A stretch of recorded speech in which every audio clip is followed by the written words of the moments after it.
అంటే దేవాది దేవునికి లేని వందనములు, స్తుతులు, స్తోత్రములు చెల్లించు అయ్యగారులందరికీ కూడా హృదయపూర్వకంగా వందనాలు తెలియజేస్తా ఉన్నా. దేవుని యొక్క మహాకృపను బట్టి 2024 సంవత్సరము అడ్వెంట్ కాల ధ్యానములలో చక్కగా మన కుటుంబాలతో ముందుకు సాగుతున్నాము. ఇంత ప్రేమ, ఇంత కృపా కనికరాలు మన పైన కనపరిచి అనుదినము తన పరిశుద్ధ వాక్కులతో మనను బలపరిచినటువంటి దేవునికి ఎంతైనా మనము రుణస్థులమై ఉన్నాము. ఆయన మనలను ఎంతగా ప్రేమిస్తున్నాడంటే ఈ ఉదయాన్నే లేచి రావడం అనేది అంత సామాన్యమైనటువంటి విషయమేం కాదు. అలారాలు పెట్టుకొని ఆఫ్ చేసి మళ్ళీ పెట్టుకొని మళ్ళీ ఆఫ్ చేసి రోజు జరిగే ప్రాసెస్. ఇంకొక 10 నిమిషాలు పడుకుందామని. కానీ హృదయంలో దేవుని పైన ఉన్నటువంటి దేవుని సన్నిధి వాక్కులు వినాలి, మేము ఆధ్యాత్మికంగా బలపడాలి అనేటువంటి ఆశ, దానిని బట్టి మా కుటుంబాలు హెచ్చింపబడాలి అనేటువంటి తృష్ణ, కోరిక మనలను ఎంతో స్ట్రెంథెన్ చేసి ఇక్కడ దాకా తీసుకొస్తుంది. దీనిని బట్టి ఈరోజు ప్రతిరోజు పిలువబడుతున్న మీరందరూ కూడా ఎంతో ధన్యులు. దేవుడు మిమ్మను అధికముగా దీవించునుగాక. ప్రియ దేవుని బిడ్డలారా, ప్రతి ఒక్కరూ మేము ఆశీర్వదించబడాలి, మేము ఘనంగా ఉండాలి, మా బిడ్డలు మా కుటుంబాలు ఉన్నతంగా ఉండాలి అనేటువంటి ఆలోచన కలిగి ఉంటారు. మేమెప్పుడు ఉన్నతంగా ఉండాలి, హెచ్చింపబడాలి అని. అట్టి ఆశ కలిగిన మీ అందరినీ కూడా దేవుడు ఈరోజు బ్లెస్ చేసి ఈ రీతిగా ఇక్కడికి నడిపించాడు. ఎందుకోసం అంటే ప్రియులారా, మీలో ఒక ఆశ ఉంది. ఏంటి ఆశ? మేము, మా బిడ్డలు, మా కుటుంబాలు హెచ్చింపబడాలి. హెచ్చింపబడాలంటే ఏం చేయాలి? ఏం చేయాలి? ఈరోజు మనం చదువుకున్నటువంటి పరిశుద్ధ లేఖన భాగంలో కూడా ప్రియులారా, లూకాసు వార్త 1వ అధ్యాయము 68వ వచనము నుండి 78వ వచనం వరకు ఉన్నటువంటి లేఖన భాగాలను మనం పరిశీలన చేస్తున్నప్పుడు హెచ్చింపబడిన దావీదు వంశము అని అంశపాఠంగా ఈరోజు దేవుడు మనతోటి మాట్లాడుతూ ఉన్నాడు. హెచ్చింపబడిన దావీదు వంశము అని మనతో మాట్లాడుతూ ఉన్నాడు. ప్రియులారా, ఎంత చక్కగా దేవుడు ఈరోజు మనతో మాట్లాడుతూ ఉన్నాడంటే, దావీదు ఏ రీతిగా హెచ్చింపబడ్డాడో ఆ రీతిగా ఈరోజు నేను మిమ్మల్ని హెచ్చించడానికి ఈ రీతిగా పిలిచాను అని మనతో మాట్లాడుతున్నాడు. అయితే ప్రియులారా, హెచ్చింపబడాలి, ఆశీర్వదించబడాలి, మేము ఎప్పుడు ఉన్నతంగా ఉండాలి అనేటువంటి ఆశ, కోరిక, తృష్ణ మనకుంటుంది. మనలాగే అందరికీ ఉంటుంది. మేము బాగుండాలని ఎవరికి ఉండదు? నిజమే కదా? అయితే ఆశీర్వదించబడాలి అనేటువంటి కోరిక, తృష్ణ ఉంటుంది, కానీ దానికి సరైనటువంటి మార్గాన్ని, సరైనటువంటి వ్యక్తులను, సరైనటువంటి దేవుని ఎంచుకోలేక చాలామంది ప్రియులారా ఆ స్థితిని పొందలేకపోతున్నారు. కానీ ఈరోజు దేవుడు ఎంత స్పెషల్గా నా బిడ్డలు ఈరోజు ఈ దావీదు వంశం ఏ రీతిగా హెచ్చింపబడిందో అలా హెచ్చింపబడాలి, బ్లెస్ చేయబడాలి. మీరు గుర్తుపెట్టుకోండి, వచ్చిన మీరందరూ కూడా దేవుని కనుదృష్టిలో ఉన్నారు. ఈ దావీదు గారు హెచ్చింపబడిన విధానాన్ని మీరు తెలుసుకోవాలి. దానిని బట్టి మీ కుటుంబాలు ఉన్నతంగా ఉండాలి అని ప్రభు గొప్ప ప్రణాళికని కలిగి ఉన్నాడు. దావీదు గారు ఏం చేస్తే అంతగా హెచ్చింపబడ్డాడు? అంత ఘనంగా ఉన్నాడు. పరిశుద్ధ గ్రంథంలో ఆయనను గురించి రాయబడతా ఉంది. ప్రియులారా, ఇవన్నీ కూడా మనం చూస్తూ ఉన్నప్పుడు దావీదు గారు ఏం చేస్తే హెచ్చింపబడ్డాడు అనేటువంటిది గనక మనం చూసినట్లయితే ప్రియులారా, సమూయేలు మొదటి గ్రంథము 16వ అధ్యాయము 18వ వచ్చిన భాగమును ఒకసారి చదువుకుందాం. చూడండి ప్రియులారా. చిత్తగించుము, బెత్లెహేమీయుడైన యెషయా కుమారులలో ఒకని చూచి తిని, అతడు చమత్కారముగా సితారా వాయించగలడు, అతడు బహుశూరుడును యుద్ధశాలియు మాట నేర్పరియు రూపసియునై ఉన్నాడు. చూడండి ప్రియులారా, ఈ యొక్క మాటలు దావీదు గారిని గురించి సౌలు రాజు దగ్గర తన సేవకులైనటువంటి వారు మాట్లాడుతూ ఉన్నారు. సమూయేలు మొదటి గ్రంథము 16వ అధ్యాయము 18వ వచనములో ఇక్కడ దావీదు గారు కలిగి ఉన్నటువంటి, హెచ్చింపబడడానికి దావీదు గారు కలిగి ఉన్నటువంటి మొట్టమొదటి లక్షణం అనుకోండి, అనుభవం అనుకోండి, అలవాటు అనుకోండి, ఆయనకున్నటువంటి స్పెషల్ క్వాలిటీ అనుకోండి, ఏదైనా సరే అది ఈరోజు మనం కలిగి ఉండాలి. ఏంటది అంటే, దావీదు గారు కలిగి ఉన్నటువంటి మొట్టమొదటి అనుభవము, లక్షణం ప్రియులారా, సితారా వాయిస్తూ దేవునిని స్తుతించే అనుభవము కలిగి ఉన్నాడు. స్తుతించే అనుభవం. మన కుటుంబాలు, మన జీవితాలు ఆశీర్వదించబడాలంటే మొట్టమొదటిగా మనం చేయాల్సినటువంటి పనేంటి? దేవునిని స్తుతించే అనుభవం కలిగి ఉండాలి. స్తుతించే అనుభవం. దేవునిని స్తుతిస్తున్నామా? ఆరాధిస్తున్నామా? మనం ఆలోచన చేద్దాము. హెచ్చింపబడాలంటే మనం మొట్టమొదటిగా నేర్చుకోవాల్సిన లక్షణం ఏంటి? స్తుతించే అనుభవం కలిగి ఉండాలి. దావీదు ఎలా స్తుతించాడు? పని చేసేటప్పుడు స్తుతించేవాడు. అడవులలో గొర్రెలను కాసుకునేటప్పుడు దేవుని స్తుతిస్తూ ఆరాధిస్తూ ఉండేవాడు. తన యొక్క జీవిత కాలంలో ఎప్పటికప్పుడు ఆయన స్తుతి ఎంతగా ఉందంటే, కీర్తనల గ్రంథం అంతా కూడా ఆయన స్తుతి గానాల చేత రాయబడి ఉంది. తన జీవితంలో దేవుని స్తుతించడానికి, ఆరాధించడానికి ఎంత పెద్ద ప్రయారిటీ ఇచ్చాడో చూడండి. మరి మనము మన జీవితాలలో దేవునిని స్తుతించడానికి, ఆయన ద్వారా ఆశీర్వదించబడి హెచ్చింపబడడానికి ఇటువంటి అనుభవాన్ని కలిగి ఉన్నామా? దేవుడు చక్కని స్వరాలను ఇచ్చాడు, మంచి ఆరోగ్యాలు ఇచ్చాడు, మంచి కుటుంబాలను ఇచ్చాడు. ఇచ్చినటువంటి కుటుంబాలతోటి ఆయన సన్నిధానంలోనికి సకాలంలో వచ్చి పాటల ద్వారా, ఆరాధన క్రమం ద్వారా దేవుని స్తుతించగలుగుతున్నామా? ఆయన మనల్ని పిలుస్తూ ఉన్నాడు, అనేకమైనటువంటి విధాలుగా పిలుస్తున్నాడు. అడ్వెంట్ ఆరాధనలు, లెంట్ ఆరాధనలు, ఉపవాస ఆరాధనలు, ఈ రీతిగా ఎన్నో రీతులుగా.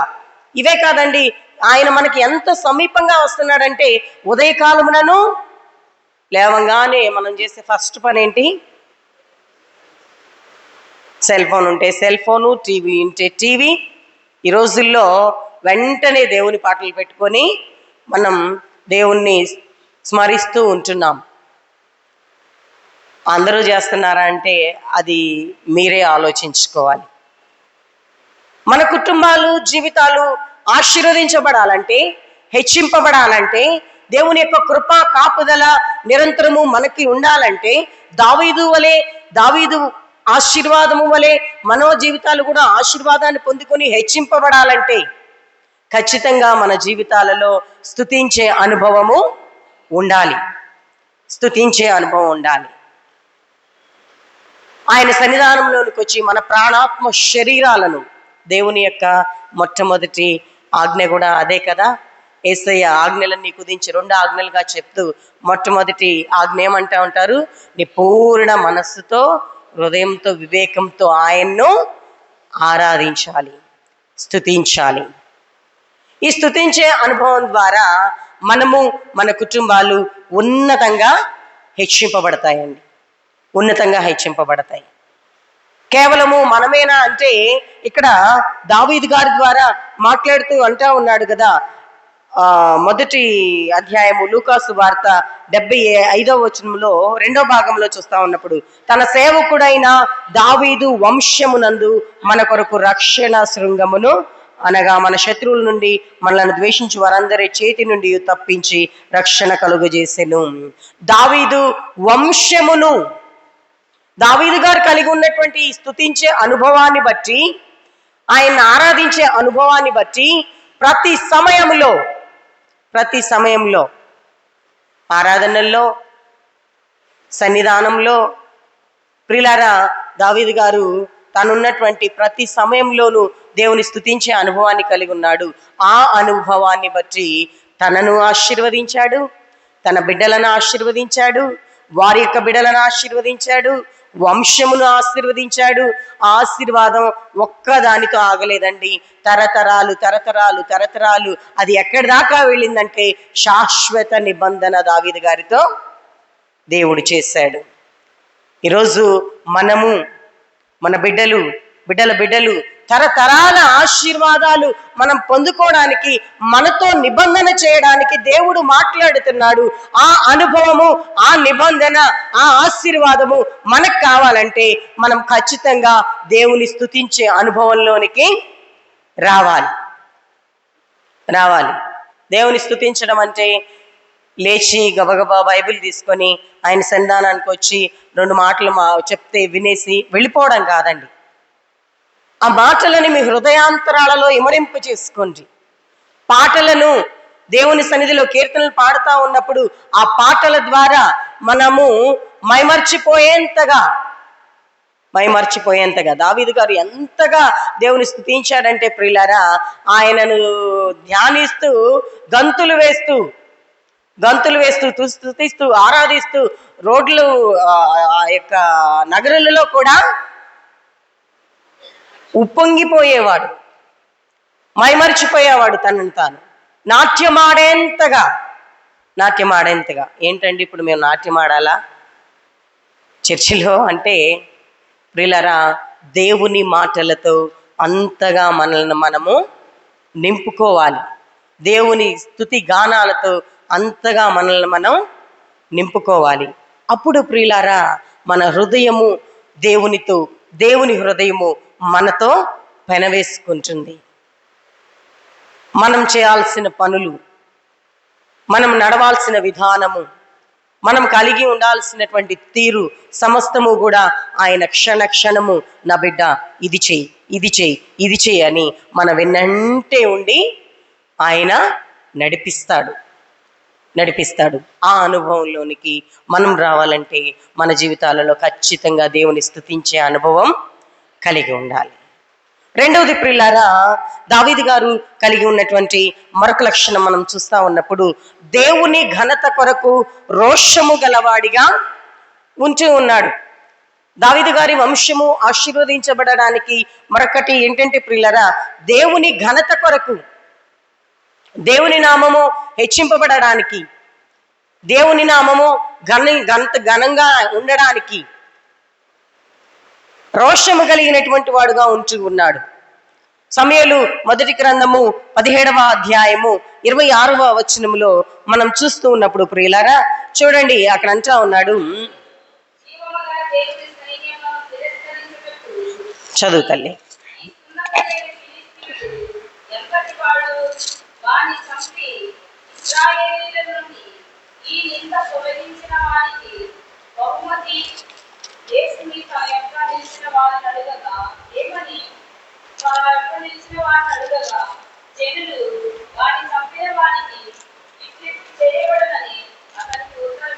చాలు తల్లి.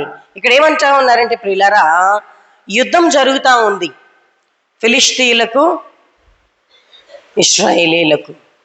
యుద్ధము జరుగుతూ ఉన్నప్పుడు ప్రియులారా, గొలియాతు అనేటువంటి ఒక ఫిలిష్తీయుడు దండులోనికి వచ్చి యుద్ధం ప్రాంగణంలో నిలబడి సవాలు చేస్తా ఉన్నాడు. ఇశ్రాయేలీయులలో నన్ను ఓడించేవాడు ఎవడూ లేడా? మీ దేవుడు మీకు అట్టి ప్రభావము, అట్టి ధైర్యము, అట్టి సాహసాలు ఇవ్వలేదా అని 3 రోజులు సవాలు విసురుతా ఉన్నాడు. సవాలు విసురుతున్నప్పుడు ప్రియులారా, అక్కడ యుద్ధ ప్రాంగణంలో సౌలు రాజు ఉన్నాడు, దావీదు గారి యొక్క సహోదరులు ఉన్నారు, అనేక మంది పరాక్రమం కలిగినటువంటి వారై ఉన్నారు. కానీ అందరూ దూరముగా నిలిచుండి చూస్తూ ఉన్నప్పుడు ప్రియులారా, ఇక్కడ ఏం జరుగుతా ఉన్నదంటే, దావీదు గారిని తన యొక్క తండ్రి తన అన్నలకు భోజనం ఇచ్చి రమ్మని చెప్పి పంపించినప్పుడు భోజనం తీసుకొచ్చినటువంటి దావీదు జరుగుతున్న పరిస్థితి అంతా చూస్తా ఉన్నాడు. అందరూ దూరంగా నుంచొని ఉన్నారు. ఒక్కడు మధ్యలో నిలబడి అమిత గర్వము చేత పొగరు పట్టినటువంటి వాడై జీవము గల దేవుని సైన్యమును తిరస్కరిస్తా ఉన్నాడు, దూషిస్తున్నాడు, తనను తాను హెచ్చించుకుంటా ఉన్నాడు. ప్రియులారా, ఒక నిజమైనటువంటి దేవుని బిడ్డకి దేవుని నామమునకు అవమానం కలుగుతుంటే, లేదంటే దేవుని సన్నిధికి తిరస్కారం వస్తూ ఉంటే, దేవుని బిడ్డలకు తిరస్కారం వస్తూ ఉంటే చూస్తూ మౌనంగా ఉండకూడదు. అర్థమవుతుందా ప్రియులారా? చూస్తూ మౌనంగా ఉండకూడదు. ఎందుకంటే దేవుని ద్వారా సమస్తము పొందుకున్నాము. దేవుని కృప వలన మనము కలిగిన వారము. ఆయన ఎంతో ప్రేమతో మనలను ఈ రీతిగా నిర్మించి నిలబెట్టాడు. ఆయన బిడ్డలమైనటువంటి మనము ప్రియులారా, ఈరోజు ఇటువంటి రోషము కలిగిన వారమై ఉండాలి. దావీదు గారు అంటూ ఉన్నాడు, జీవము కలిగినటువంటి దేవుని యొక్క సైన్యమును తిరస్కరించుటకు ఈ సున్నతి లేని ఫిలిష్తీయుడు ఎంతటి వాడు. కొన్నిసార్లు మన సంఘాలలో కానివ్వండి, కుటుంబాలలో కానివ్వండి, వ్యక్తిగత జీవితాల్లో కానివ్వండి, దేవుని భయం లేనటువంటి, దేవుని అందలి ఎటువంటి ఆసక్తి లేనటువంటి, బుద్ధి జ్ఞాన వివేచన లేనటువంటి అనేక మంది ఈ గొల్యాతులాగా మన కుటుంబాల పైన, మన జీవితాల పైన, మన సంఘము పైన నిలబడి పొగరబట్టినటువంటి మాటలు మాట్లాడుతూ ఉంటారు. అటువంటి సమయంలో దేవుని బిడ్డలమైనటువంటి మనం ఏం చేయాలి? మమ్మల్ని కాదుగా, పాస్టర్గారులనేగా అంటుంది, ఆ సంఘ పెద్దలనేగా అంటుంది, పలానా కుటుంబానేగా అంటుంది అని మౌనంగా ఉండకూడదండి. దావీదు వయసు అప్పుడు ఎంత? చాలా చిన్నవాడు. యుద్ధం ఎలా చేయాలో తెలియదు, అసలు యుద్ధ ప్రాంగణం ఎలా ఉంటుందో తెలియదు. అయినప్పటికీ దేవుని ఆత్మ అతనిలో ఉన్నటువంటి విధానాన్ని బట్టి, దేవుని ఎడల అతనికి ఉన్నటువంటి ప్రేమ, దేవునితో అతనికి ఉన్నటువంటి సహవాసము, ఆయన స్తుతించే అనుభవము, వీటన్నిటిని బట్టి ప్రియులారా, ఒక సున్నతి లేనటువంటి ఎంత ధైర్యము వాడికి, ఎంత ధైర్యం! ఎప్పుడైనా ఆలోచించారా? ఒక దేవుని భయం లేనటువంటి వ్యక్తి మా సంఘంలో నిలబడి అదిరిపాటుగా మాట్లాడడానికి ఎంత ధైర్యం వాడికని. ఒక దేవుని భయం లేనటువంటి ఒక వ్యక్తి మా కుటుంబంతో పోటీ పడడానికి ఎంత ధైర్యం వాడికని. నా జీవితంలో ఈ విధంగా వాడు తిరస్కారం తీసుకురావడానికి ఎంత ధైర్యం అని కొన్నిసార్లు ప్రియులారా, ఇటువంటి అనుభవాలు మన జీవితంలో, కుటుంబంలో, సంఘంలో వస్తాయి. అప్పుడు చేతగాని వాళ్ళలాగా మౌనంగా మాకెందుకులే అని మనం సైలెంట్గా ఉండకూడదండి. ఇక్కడ దావీదు ఎటువంటి అనుభవాన్ని కలిగి ఉన్నాడంటే, దేవుని ఘనత కొరకు, దేవుని నామాన్ని హెచ్చించట కొరకు తన వయస్సు చూడట్లేదు, తన జ్ఞానము చూడట్లేదు, తనకున్నటువంటి స్థితిగతులు చూడట్లేదు. మనం అదే కదా ఆలోచిస్తాము. ఏముందిలేండి, వాళ్ళతో మాట్లాడడానికి మేమేం సరిపోతాము, నాకు బలం చాలదు, నాకు జ్ఞానం చాలదు, నాకు సామర్థ్యం చాలదు, మేమెంతటోళ్ళమే అని ఎప్పటికప్పుడు మనం తగ్గించుకునేటువంటి ప్రయత్నం చేస్తాం. అయితే ప్రియులారా, దావీదు గారు ఆ పని చేయట్లా. ఏం చేస్తున్నాడు? రోషము కలిగినటువంటి వాడై ఉన్నాడు. నడుము కట్టుకొని నిలబడాలి. మన కుటుంబాలని అపవాది క్రియల చేత ఎవరైనా కబళిస్తున్నప్పుడు, మన వ్యక్తిగత జీవితాల్లో మనల్ని ఇబ్బంది పెట్టాలని చూస్తూ ఉన్నప్పుడు, సంఘములో, సమాజంలో నెమ్మది సమాధానం లేకుండా చక్కగా సాగుతున్నటువంటి క్రమాన్ని పాడు చేయాలని ఏదో ఒక అడ్డుపుల్ల వేసేటువంటి వారిని నోరు మూయించడానికి మనం నడుం కట్టుకొని ఈ దావీదు వలె రోషము కలిగిన వారమై ఉండాలి. ప్రియులారా, దేవుని సన్నిధానంలో సంఘములో ఏదైనా అలజడి జరుగుతుందంటే అది ఎవరికి అవమానము, ఎవరికి తక్కువ స్థితి వస్తుంది? చూసారా, దేవుని బిడ్డలంట ఆరాధించడానికి వెళ్తున్నారు, ఎప్పుడు చూసినా గొడవలే, ఎప్పుడు చూసినా సమాధానం లేదు. మళ్ళీ వీళ్ళంతా దేవుణ్ణి ఆరాధించడానికి వెళ్తారు. దేవుని కుటుంబాలంట ఎప్పుడు చూసినా ఆ ఇంట్లో అల్లర్లే, గొడవలే. దేవుని బిడ్డలంట వాళ్ళ జీవితంలో దేవుని యొక్క మాటలు ఒక్క నిమిషం కూడా ఉండవు. దీనిని బట్టి ప్రియులారా చూడండి, చేసేది మనమే అయినా మనలో మనకి సమాధానం లేకపోయినా దాని రిజల్ట్ ఎక్కడుంటుంది? దేవుని బిడ్డలు దేవుని బిడ్డలు దేవుని బిడ్డలు అని ఆయన మహిమకు అవమానకరంగా ఉంటుంది. కాబట్టి ప్రియులారా, దేవుడు ఈ రీతిగా దావీదును హెచ్చించడానికి కారణం ఏంటంటే దావీదు గారిలో ఉన్నటువంటి మరొక లక్షణము, ఆయన ఘనపరిచే విషయంలో రోషము కలిగిన వాడై ఉన్నాడు. వాడెంత, వాడి బలం ఎంత? నా దేవుడు నాతో ఉంటే ఎప్పుడొస్తుంది ఈ అనుభవం? ఎప్పుడొస్తుంది? దేవునిలో లోతుగా వేరుపారినప్పుడు, ఆయన శక్తి సామర్థ్యాలు మనం గుర్తెరిగినప్పుడు, ఆయన జీవము గల దేవుడని, సర్వశక్తి కలిగిన దేవుడని, ఆయన నాతో ఉంటే నేను ఏమైనా చేయగలనని నువ్వు నమ్మితే, అది నీ ఉద్యోగ విషయమైనా, నీ కుటుంబ విషయమైనా, నీ ప్రయాస అయినా, నువ్వు పోరాడే విషయమైనా, నువ్వు జయించలేని ఏ విషయమైనా, నీ బలం కాదు, నీ సామర్థ్యం కాదు, నీ శక్తి కాదు, నీలో దేవుని యొక్క శక్తి సామర్థ్యము ఉంది అని నువ్వు నమ్మి విశ్వసించి అడుగులు ముందుకు వేస్తే, బాలుడు యుద్ధం తెలియదు, ఆ యుద్ధానికి సంబంధించిన సామాగ్రి కూడా అక్కడ దావీదుకు ధరింపజేస్తా ఉంటే, ఇవన్నీ నాకేం వద్దు.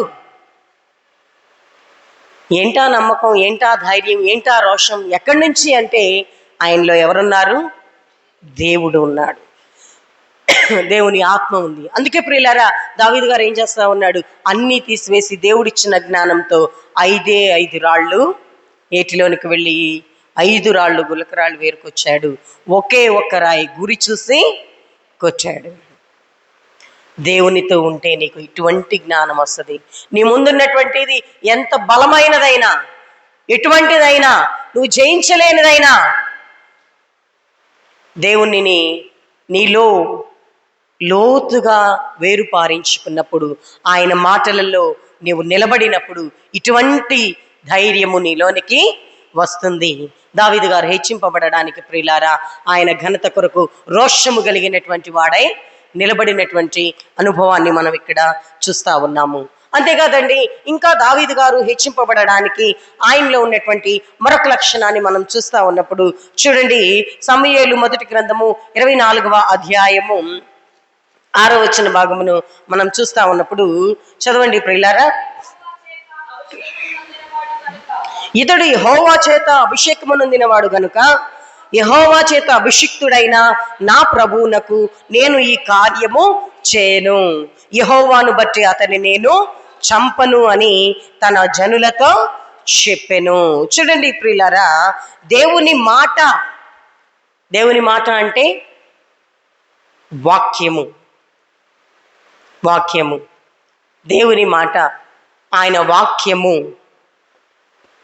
వాక్యమును అనుసరించి నడిచే విషయంలో తనను తాను బలంగా నిలబెట్టుకున్నాడు. ఒకానొక దినాన సౌలు గారు దావీదును చంపాలని అన్ని విధాలా ప్రయత్నిస్తున్నాడు. ఎక్కడ దొరికితే, ఏ చిన్న ఛాన్స్ దొరికినా ఈ దావీదు నాకంటే ఘనంగా హెచ్చింపబడుతున్నాడు అనేటువంటి ఒక అసూయతోటి దావీదును చంపడానికి అన్ని విధాలా ప్రయత్నిస్తూ యుద్ధాలు చేస్తూ ఉన్నప్పుడు ప్రియులారా, ఒకానొక సమయం వచ్చేసరికి సౌలు రాజు బలహీనమైనటువంటి పరిస్థితుల్లో కనబడతా ఉన్నాడు. బలహీనమైన పరిస్థితి అంటే ప్రియులారా రెస్ట్ తీసుకునేటువంటి సమయంలో సౌలు రాజును చంపేటువంటి సమయము దావీదుకు వచ్చింది. అక్కడికి వెళ్ళిన తర్వాత మీరు 24వ అధ్యాయము మొదటి 10 వచనాలు వివరంగా చదువుకోండి, మీకు బాగా అర్థమవుతుంది. సౌలు రాజు దావీదును ఎంతగా ద్వేషించాడంటే చంపడానికి క్షణము కూడా ఆలోచించట్లా.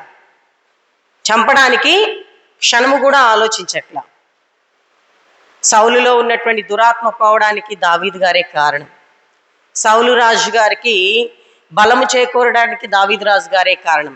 అయితే ప్రియులారా, ఎప్పుడైతే తనకంటే తక్కువ స్థితి కలిగినటువంటి వాడు దేవుని యొక్క ఆత్మ పొందుకొని పేరు తెచ్చుకుంటా ఉన్నాడు, అప్పుడు అపవాది చేత ప్రేరింపబడి అతనిలో ద్వేషము, అసూయ అనేటువంటిది వచ్చి దానిని బట్టి ఈ దావీదు అనేవాడు ఉంటే నా పేరు నిలవదు, నేను నిలబడను, నా రాజ్యము నిలబడదని దావీదును చంపడానికి వెనక పరుగులు పెడతా ఉన్నటువంటి సమయంలో ఆ సౌలే దావీదుకు అతి సమీపంగా వచ్చినప్పుడు కూడా ప్రియులారా, దావీదు గారు ఎంతగా తనను తాను దేవుని మాటలతో నింపుకున్నాడంటే, దేవుని చేత అభిషిక్తుడైన ఈ మనుష్యుని నేను చంపను, ఈ మనుష్యుని నేను చంపను. ఈ సౌలు రాజు నన్ను చంపడానికి ప్రయత్నించిన, అతనిని బట్టి నా ప్రాణాలు గుప్పెట్లో పెట్టుకొని పరుగులు పెట్టినా, నా శత్రువు అయినటువంటి వాడు నా ముందుకు వచ్చినప్పుడు నేను అతనిని చంపను. ఇదే మనస్సు మనం కలిగి ఉంటామా? ఆలోచన చేయండి.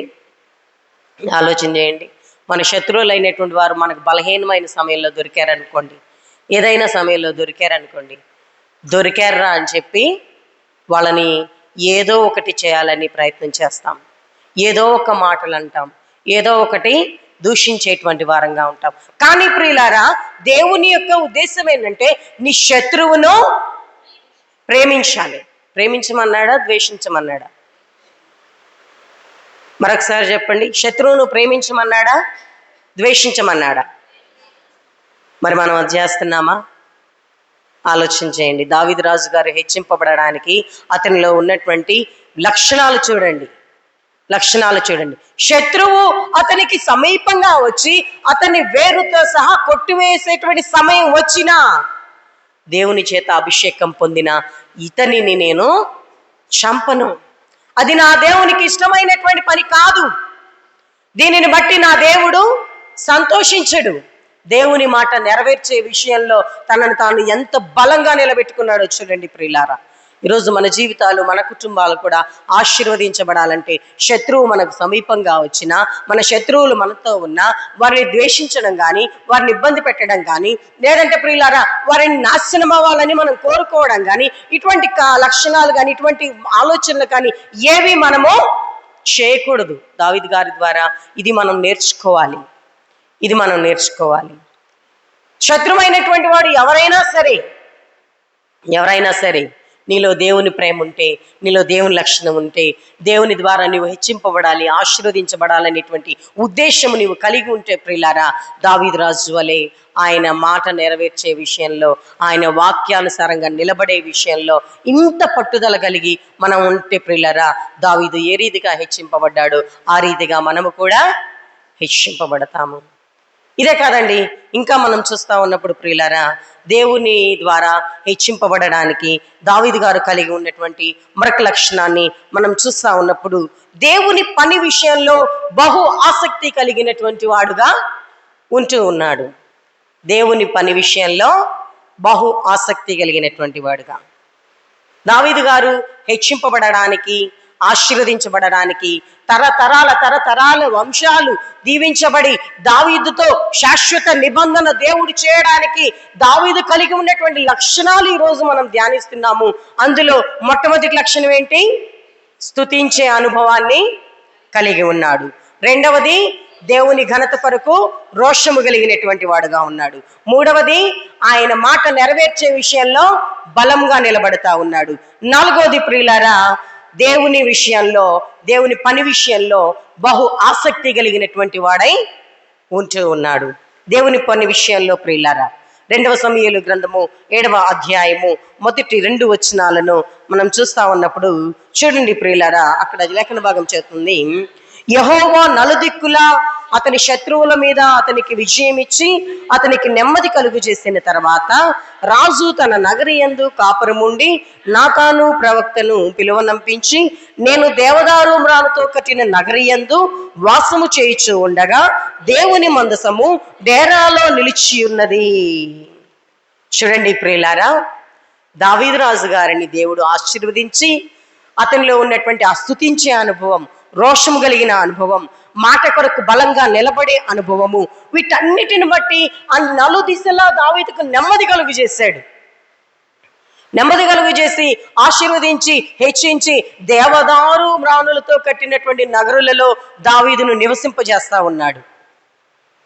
ఆహా, దేవుడు నన్ను ఎంత ఆశీర్వదించాడు, నా ప్రాణమా తినుము త్రాగుము సుఖించుము, అనేక సంవత్సరాలకు సరిపడా నీకుందని హాయిగా తిని నిద్రపోతున్నాడా? లేదండి ప్రియులారా. దేవదారు మ్రాణులతో బంగారుమయమైనటువంటి ఆ యొక్క నగరులలో దావీదును నిలబెడితే అక్కడ ఆయనకు మనశ్శాంతి లేదు. కారణం ఏంటంటే ప్రియులారా, నన్ను ఇంతగా హెచ్చించిన నా దేవుడు డేరాలో ఉంటే నేను దేవదారు మ్రాణులతో కట్టిన ఈ నగరుల్లో ఎలా ప్రశాంతంగా ఉండగలను? చూడండి ప్రియులారా, దేవుని విషయంలో ఎంత తృష్ణ కలిగి ఉంటా ఉన్నాడు, ఆయన పని విషయంలో ఎంత ఆసక్తి కలిగినటువంటి వాడై ఉంటా ఉన్నాడు, దేవుని పరిచర్య విషయంలో ఎంత కోరిక కలిగినటువంటి వాడై ఉంటా ఉన్నాడు. నాకు నెమ్మది వచ్చింది, ప్రశాంతంగా ఉన్నాను, మంచి ఉద్యోగం ఉంది, ఎటువంటి కష్టాలు లేవు నష్టాలు లేవు ఉన్నప్పుడు మనకు దేవుడు గుర్తొస్తాడా? ఏమండి, గుర్తొస్తాడా? హాయిగా నెమ్మదిగా ఉంది, కుటుంబం అంతా ప్రశాంతంగా ఉంది. ఎక్కువసేపు ప్రార్థన చేస్తామా? అదే శ్రమలు ఉన్నాయి అనుకోండి, అదే బాధలు ఉన్నాయి అనుకోండి, ఏం చేస్తాం? ప్రభువా నువ్వేనయ్యా, నిలబెట్టినా నువ్వేనయ్యా, పడేసినా నువ్వేనయ్యా, ఏది చేసినా నువ్వేనయ్యా, ఇదిగో మమ్మల్ని చూసి నవ్వుతున్నారయ్యా, మాకు అదయ్యా ఇదయ్యా అదయ్యా అని చెప్పి ఎంత ప్రార్థన చేస్తామో, ఎంత మొరపెట్టుకుంటామో. ఇదే పరిస్థితి దేవుడు మనల్ని నెమ్మదిపరిచినప్పుడు, విశాలపరిచినప్పుడు, సంతోషంగా ఉంచినప్పుడు చేస్తామా? అస్సలు. శ్రమల్లో ఉన్నప్పుడు, బాధలో ఉన్నప్పుడు, అవసరంలో ఉన్నప్పుడు గంట చేసే మనము అన్ని నెమ్మది కలిగి ప్రశాంతంగా ఉన్నప్పుడు మనం ఏం చేస్తాము? 5 నిమిషాలు ప్రభువా నీకు తేలింది ఏముందయ్యా, నువ్వు ఇచ్చిన ఉద్యోగాన్ని బట్టి అటు తిరిగి ఇటు తిరిగి, నువ్వు ఇచ్చిన ఆ పనిని బట్టి ఈ పనిని బట్టి దాన్ని బట్టి దీన్ని బట్టి అలసిపోయి ఇదిగో ఇప్పుడు చేరాను, నీకు తెలియంది ఏముందయ్యా, నువ్వే అర్థం చేసుకో అని ఒక మాట ప్రార్థన చేసుకొని పడుకుండిపోతాము. కానీ ప్రియులారా, దావీదు గారు పడుకోవట్లేదండి. నేను నగరులలో ఉంటే నా దేవుడు డేరాలో ఉన్నాడు. ఎలా? ఇదెలా? ఆయన అక్కడ ఉండడానికి వీల్లేదు. ఆయన చేత కలుగు చేయబడినటువంటి నేనే ఇంత ఉన్నతంగా ఉంటే మరి ఆయన ఎక్కడ ఉండాలి? ఆయన ఎంత ఘనంగా ఉండాలి? ఆయన సన్నిధి ఎంత ఖ్యాతి కలిగినటువంటిదిగా ఉండాలి? ఇప్పుడు మన సంఘంలో జరుగుతుంది అదే. నా యజమానుడు తర్వాత సంగతి ప్రియులారా, చక్రరాయ్ గారికి ఇచ్చినటువంటి ఒక మంచి ఆలోచన. సంఘము ఎటువంటి లోటుపాట్లు ఉండకూడదు, ఆరాధనల్లో ఎటువంటి అవకతవకలు ఉండకూడదు, దేనిని బట్టి సంఘము ఇబ్బంది పడకూడదు, దేవుని యొక్క సన్నిధి సఫిషియెంట్గా ఉండాలి. ఎంత మంచి ఆలోచన! అది చాలా భారమైనది, ప్రయాసతో కూడుకున్నటువంటిది. అయినప్పటికీ పాస్టర్ గారులు అందరూ కలిసి నడుము కట్టుకొని, సంఘమంతా నడుము కట్టుకొని బిడలను ప్రేరేపిస్తూ ఉన్నప్పుడు మీరందరూ కూడా ఎంత చక్కగా మీకు దేవుడు ఇచ్చినటువంటి దానిలో నుంచి మీరు మీ హస్తాలను విప్పి ఇస్తూ ఉంటే ఎంత పని జరుగుతూ ఉందో చూడండి. ఆ రోజు దావీదు గారి హృదయంలో కూడా ఇదే ఆలోచన ఉండి ఉండవచ్చు. ఆయన సన్నిధి ఎక్కడా తక్కువ కాకూడదు, ఆయన ఎక్కడా కూడా తక్కువ కాకూడదని ప్రియులారా, ఆయన పని జరిగించే విషయంలో బహు ఆసక్తి కలిగినటువంటి వాడై ఉంటా ఉన్నాడు. ఎంత ఆసక్తి కలిగి ఉంటా ఉన్నాడంటే, నాతాను ప్రవక్తను పిలిచి, డేరాలో దేవుని యొక్క మనసు ఉన్నది, దేవుని ఆత్మ నిలిచి ఉన్నది, అది అక్కడ ఉండడానికి వీల్లేదు. ఆయన కొరకు నేను ఒక సన్నిధిని, ఒక ఆలయాన్ని నిర్మించాలి అనేటువంటి ఆలోచన కలిగి ఉన్నానని పరిచర్య కొరకు తనను తాను నడుము కట్టుకుని నిలబడతా ఉన్నాడు ప్రియులారా, నిలబడతా ఉన్నాడు. అటువంటి అనుభవము, దేవుని సన్నిధిలో పరిచర్య చేసేటువంటి అనుభవము, దేవుని సన్నిధిలో నడుము కట్టుకొని దేవుని పని కొరకు నిలబడేటువంటి అనుభవం ఈరోజు మన జీవితాల్లో కూడా ఉంటే, దావీదు గారు హెచ్చింపబడిన రీతిన, దావీదు గారు ఆశీర్వదించబడిన రీతిన మనము కూడా ఆశీర్వదించబడతాము.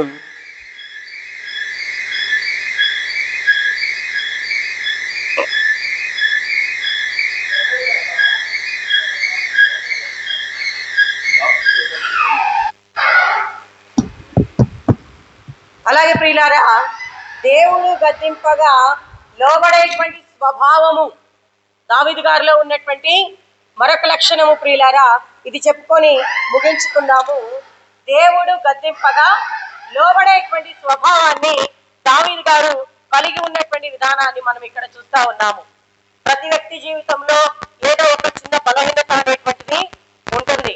మేము పరిశుద్ధులం అండి, మాలో పాపం లేదండి, మాలో ఏ పక్షం లేదండి, ఇటువంటివి వీళ్ళగా చెప్పుకోవడానికి మనం ఏ పార్టీ ద్వారము దేవుని ఇక్కడ మనం చూస్తా ఉన్నప్పుడు ఒక చిన్న బలహీనత ఉంది. ఏమిటంటే అర్థమా విషయంలో అతను బలహీనపడినప్పటికీ దేవుడు అతన్ని గర్తించగా అక్కడ ఏం చేస్తా ఉన్నట్టే పిల్లరా, చేసిన తప్పును కప్పిపుచ్చుకోవట్లా, దేవుని యొక్క ఒప్పుకుంటా ఉన్నాడు పిల్లరా. ఒప్పుకుంటున్నప్పుడు దేవుడు అతనిని ఆశీర్వదించినటువంటి వాడుగా ఉంటూ ఉన్నాడు.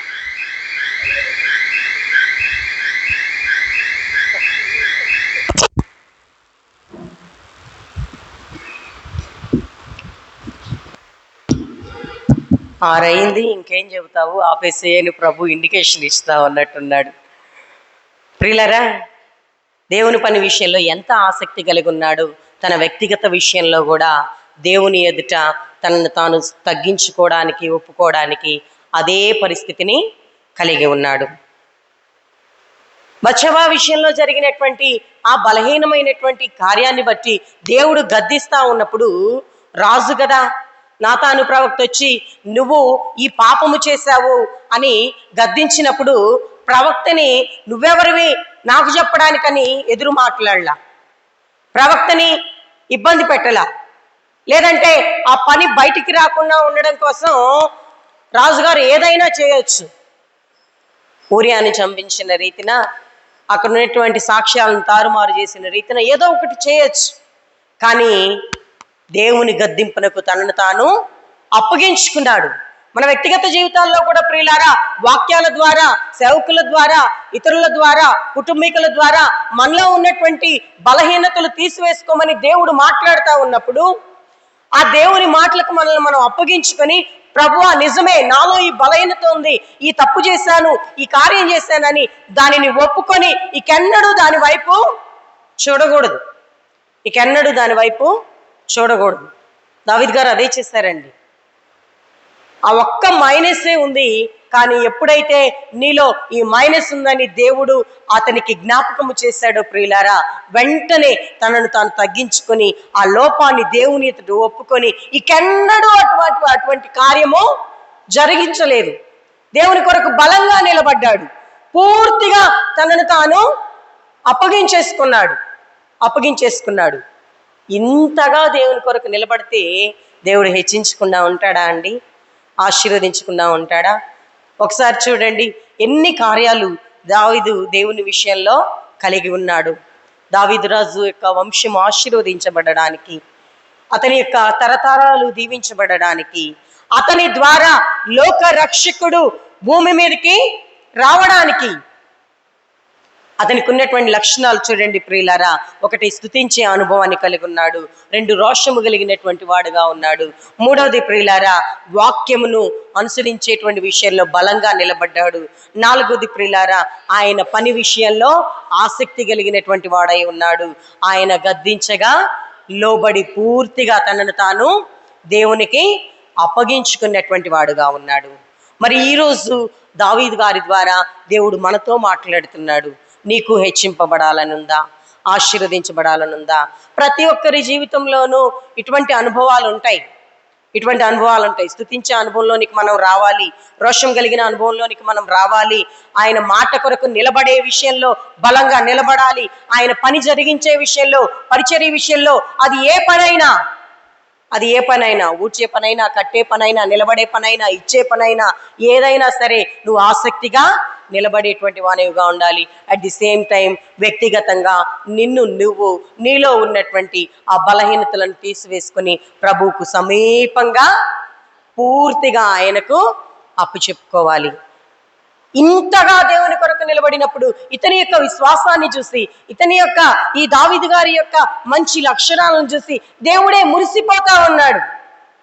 మురిసిపోయి అంటా ఉన్నాడు, దావీదు నాకు ప్రియమైన స్నేహితుడు, నిజమైన స్నేహితుడు అంటా ఉన్నాడు.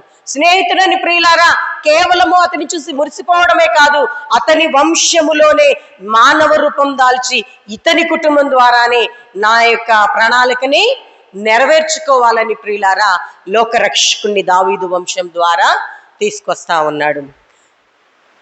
లోకరక్షకుణ్ణి దావీదు వంశం ద్వారా. అంతే కదండి ప్రియులారా, 7వ అధ్యాయము 18వ వచనంలో మనం చూస్తా ఉన్నప్పుడు చూడండి, అట్లంటా ఉన్నాడు, దేవుడు శాశ్వత నిబంధన చేస్తా ఉన్నాడు. నీ మట్టుకు నీ సంతానమును రాజ్యమును నీ నిత్యము స్థిరమగును, నీ సింహాసనము నిత్యము స్థిరపరచబడును. నిత్యము స్థిరపరచబడును. దేవుడు దావీదుతో చేస్తున్న వాగ్దానము, నిత్య నిబంధన. నీ మట్టుకు నీ సంతానాన్ని నిత్యము స్థిరపరుస్తాను. ఎక్కడ స్థిరపరుస్తానన్నాడు? నా వైపు చూడండి. ఎక్కడ స్థిరపరుస్తానన్నాడు? భూమి మీద మంచి ఇళ్ళు వాకిళ్ళు ఇచ్చి ఆశీర్వదిస్తానన్నాడా? లేదంటే రాష్ట్రంలోనే గొప్పగా మిమ్మల్ని హెచ్చిస్తానన్నాడా? ఈ దేశంలోనే ఘనమైన వారిగా చేస్తానన్నాడా? కాదండి. దేవునితో కలిగి ఉన్న ఈ అనుభవాలను బట్టి యుగ యుగాలు ప్రభువైన యేసు క్రీస్తు అనేటువంటి లోక రక్షకుని తన వంశం నుంచి తీసుకొచ్చి సింహాసనం మీద కూర్చోబెట్టాడు. అటువంటి ఆశీర్వాదము ఈరోజు మన కుటుంబాల్లోనికి రావడానికి ఈ లక్షణాలను మీరు కలిగి ఉండండి. ఈ లక్షణాలను కలిగి ఉండండి అని దేవుడు మనతో మాట్లాడుతున్నాడు. ఈ అనుభవాలని లక్షణాలని మనం కలిగి ఆశీర్వదించబడి నిత్యము వరదిల్లడానికి పరిశుద్ధాత్మ దేవుడు మనకు సహాయం చేసి దీవించునుగాక. ఆమేన్.